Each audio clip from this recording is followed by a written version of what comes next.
Hi people, Myra Oloede here again. Your social media partner in progress is here again. I hope you've been putting God first and I hope you've been enjoying every day of your life. So today we'll be speaking about beyond tragedy. My last video that I uploaded, I spoke about tragedy and the fact that it will come to some of us. Death is inevitable.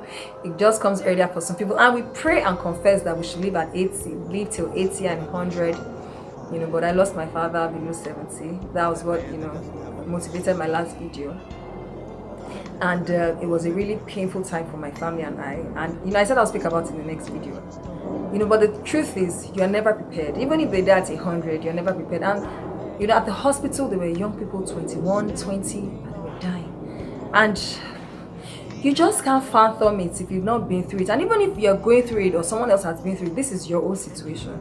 And so you ask yourself, what do I do? How do I move on after this? Because the truth is, tragedy affects different people in different ways. If you've lost a job or something, a betrayal, something happened to you and you felt you didn't deserve this form of treatment from life or from people, and you're angry with yourself, you're angry with God. You have to forgive yourself, you have to forgive God, you have to forgive people. And I'm telling you about the stages of healing that people have to go through. If you need to cry, I beg you, please cry. Do not bottle up your emotions. People will come with good intentions and say, oh, don't cry, you can't kill yourself. If you bottle up those emotions and you let them out eventually, it might not be so healthy for you. So let out whatever you need to let out, okay? And then if it's a situation where you are still faced with the source of the tragedy, maybe someone falsely accused you and you got into trouble and nobody can see it, and you have to live with this person every day, or you're a victim of an abuse and you are living with the abuser and you're asking, where's the justice?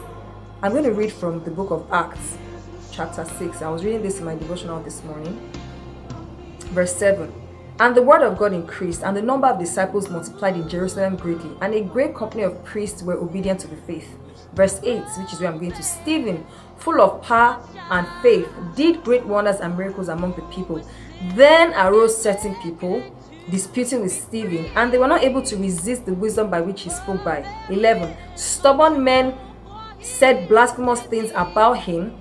12. And they stirred people up and caught him and brought him before the council. He was arrested. 13. False witnesses spoke about him, and eventually Stephen was killed. He was stoned to death, and it was Paul, Apostle Paul, then called Saul, that oversaw the stoning of Stephen. Now, this is what occurred to me. Stephen was full of power, he was full of wisdom, he was performing miracles, he was working for God. I mean, what else do you want? You're a pastor, you've sacrificed everything, and then certain people come, or you are living in a terrorist environment. And because of the way we've been indoctrinated, we assume God will just send legion of angels to protect us. But God was there, and Stephen was stoned to death. And the last thing he said was, don't hold this sin against them. And he said he saw Jesus and he saw God, and he died. And he went to heaven. And so this is what occurred to me. Okay, so when I went through my situation, I kept asking God, what happened? Where were you? But we prayed. I know God just brought this to me, and Stephen was working for me, and he died. He was stoned to death. People falsely accused him. And you almost think Stephen will get angry with God, and God, but I'm working for you. I'm serving you. Why do I have to die? And why do I have to die this way? Why can't he send angels? And think about Jesus in the Garden of Gethsemane when he was crying, and his sweat was like drops of blood, and he says, Father, if you can, let this pass over me, to let you know that whatever we're feeling, Jesus, the Bible says that he has at every point in time felt or went through what we did, because he came in flesh.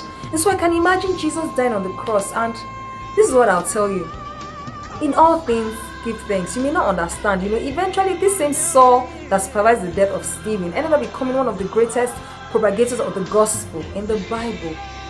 In our African situation, we say, oh God, let my enemies die.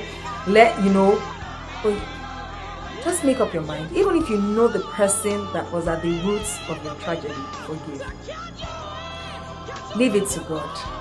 And tell yourself, I will not get stuck. For me, I've told myself, everything I ever spoke to my father to become, now I have much more motivation. Some people want to take another view and say, oh, I'm now laid back, I don't have any reason to live, I'm depressed, God disappointed me.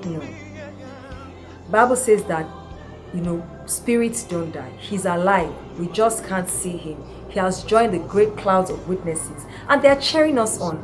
And so for you also, whatever, if it's the loss of a job, someone betrayed you, someone has died, that should be the reason and the motivation for you to want to make better out of your life. So tell yourself, I'm rising out of these ashes of this tragedy. Look, you will still cry.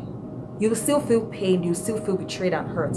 But every day, wake up to say, I'm better than this. I'm going to be a forgiver. I'm going to be a lover. I'm going to be a giver. I'm going to believe again. As long as there's breath in me, I'm going to live my life for God. It's painful. It's your story. It's your pain.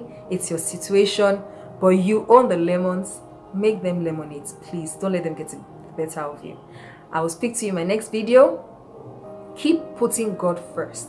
Okay? I'll speak to you later.